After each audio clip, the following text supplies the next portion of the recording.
Namaste everyone, my name is Astha Soni and I'm a senior Arpan student. Welcome to my Arangetram journey.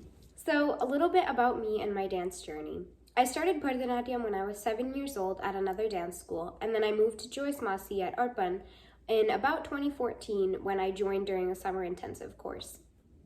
I then started taking group classes with Joyce Masi, and when I was about 12, I attended my first Arpan Arangetram. I was so astounded and surprised on how much effort and beauty goes into creating an Arangetram. And not just from a dance preparation aspect, but everything put together, it is marvelous and it's a lot of work. So before attending that Arangetram, I had always had this misconception that an Arangetram pretty much marks the end of your dance journey, and it's the last thing that you do in your learning as a dancer. But after attending my first Arangetram, I realized that it's actually the beginning of so many beautiful journeys and so many beautiful things that you get to learn. And after talking to Savita, who had her Arangetram, and learning more about it through Joyce Masi's classes, I realized that it's actually so much more than just a show. And it's where you get to put all of your knowledge that you've learned thus far into use, and you get to learn how to be a choreographer, how to be a dancer, and how to work with other people and present your ideas to everybody else. So after doing research and talking to Joyce Masi, I had finally understood the concept of an Arangetram and why we do it. But I didn't fully understand how much work goes into it, because you never really know until you have to do the work yourself. After we had finished learning all of our basic technique in group class, we also started learning pieces. And after we finished learning our very first Alaripu, I wanted to have a talk with Joyce Masi on whether or not I was ready for my Arangetram. I had a long talk with her and my parents about my progress so far and all the work that went into an Arangetram. And Joyce Masi then explained to me that doing an Arangetram isn't just about practicing and doing dance.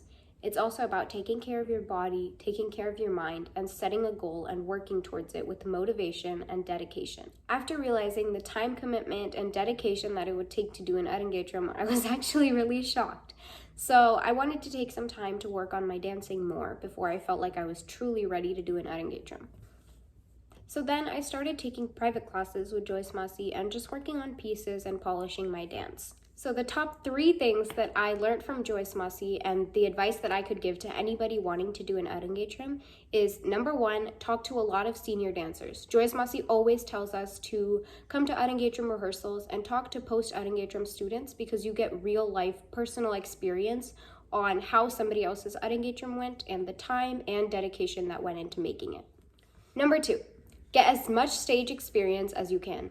Joyce Masi always encourages us to volunteer, attend, and participate in shows. This not only helps you get stage experience, but it helps you learn about all the things that go into putting on a show, such as keeping your audience engaged, how to MC, makeup, costumes, getting to places on time, how to manage your time when you're getting ready, and a lot of other things. One thing that I personally learned through doing a lot of shows is I would freeze up on stage and I would forget to do things because I would get nervous. So the more shows that I did, the more comfortable I felt on stage. So now when I go and do my Arangetram, I'd feel more comfortable being in a stage setting in front of a bigger audience. And number 3, setting attainable goals for yourself. Don't just rely on the fact that you'll have private classes once or twice a week with Joyce Masi and you're set to go for practices. You should be able to put in the work inside and outside the studio, and this doesn't just mean dance. It also means taking care of your eating, setting a diet, and changing how you're going to eat so that you can dance better. Or working out and how you can be fit. What activities can you do outside of dance that will still help you with things like your stamina and leg strength? One big thing I struggled with during my Arangetram journey, and still kind of do, but I figured out how to manage it, is consistency. So I would always set goals for myself and maybe follow it for 1 week and then fall off the next week.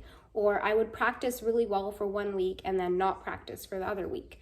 And this was a really big struggle for me, because I do really, really well 1 week, but then fall off and do the same mistakes that I was doing the next week. And the one thing that really helped me control this is, number 1, setting a to-do list. So after every private class, I'd make a list of homework, and Joyce Masi wouldn't always assign it, but I would assign it for myself so that I could have some kind of deadline and put some pressure on myself to get work done.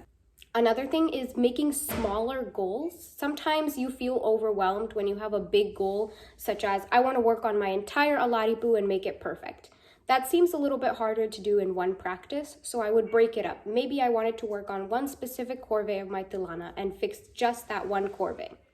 So these are just really important tips that I personally use and that have helped me and I realized during my Arangetram journey. I have a lot more, so stay tuned and keep coming back to this channel. And I'm so glad that you guys decided to join me on my Arangetram journey, and I'm so excited to share this special moment with you guys. Thank you, and bye, Arpan family!